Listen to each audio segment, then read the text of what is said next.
आज आपण घरातील उपलब्ध साहित्य वापरून झटपट बनणारे पॅनकेक बनवतोय.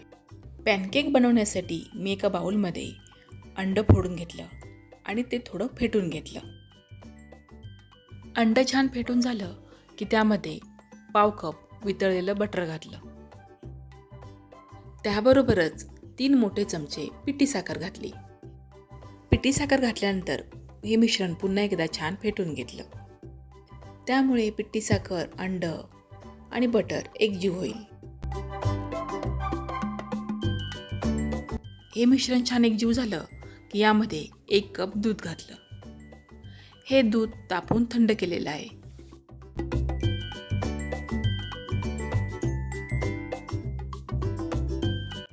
दूध मिसळून झालं की यामध्ये पीठ घालायचे. मी ते अर्धा कप गव्हाचं पीठ आणि अर्धा कप मैदा घेतला आहे. तुम्हाला हवं असेल तर तुम्ही पूर्णपणे मैदा किंवा पूर्णपणे गव्हाचं पीठ घेऊ शकता. आता मैदा आणि गव्हाचं पीठ मिसळून घ्यायचे. हे मिश्रण अगदी हलक्या हाताने हलवत एकत्र मिसळून एकजीव करायचे. या मिश्रणाच्या गुठळ्या होणार नाहीत याची काळजी घ्यायची.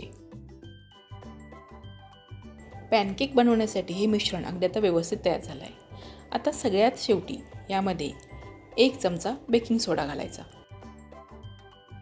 बेकिंग सोडा घातल्यानंतर हे मिश्रण जास्त वेळ फेटायचं नाही. फक्त बेकिंग सोडा पिठामध्ये मिसळून घ्यायचे. आता पीठ तयार आहे. पॅनकेक बनवायला घेऊ. पॅनकेक बनवण्यासाठी मी नॉनस्टिक तव्यावर मध्यभागी अगदी थोडंसं बटर लावून घेतलं आहे. आणि आता त्यावर पॅनकेकचं मिश्रण पळीने घातलं. मिश्रण तव्यावर घातल्यानंतर ते पळीने पसरलं नाही, कारण ते आपोआप पसरलं जातं आणि पॅनकेक थोडे जाडसरच असतात.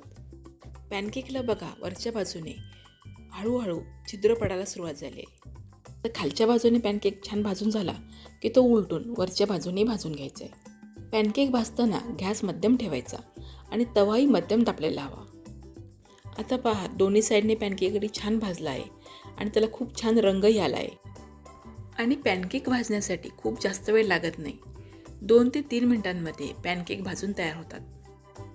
पॅनकेक हे नेहमी छोट्या आकारामध्येच बनवले जातात. तुम्ही एका वेळी तव्यावर 2 किंवा 3 पॅनकेकही बनवू शकता. आणि जर आपल्याला आवडत असेल तर आपण पॅनकेकवर सफरचंदाचे किंवा केळाचे बारीक तुकडे करून घालू शकतो. मी जे मिश्रण घेतलं होतं त्यामध्ये हे छोट्या आकाराचे 6 पॅनकेक तयार झाले आहेत. फक्त 15 ते 20 मिनिटांमध्ये हे पॅनकेक तयार होतात. तुम्ही बघू शकताय पॅनकेकला आतून किती छान जाळी बनली आहे. आता सगळ्यात महत्त्वाचं काम म्हणजे पॅनकेकवर छान अशी मधाची धार सोडायची.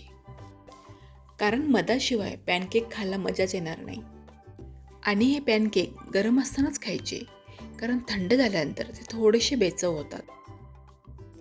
ही पॅनकेकची रेसिपी तुम्हाला कशी वाटली मला कमेंट करून सांगा.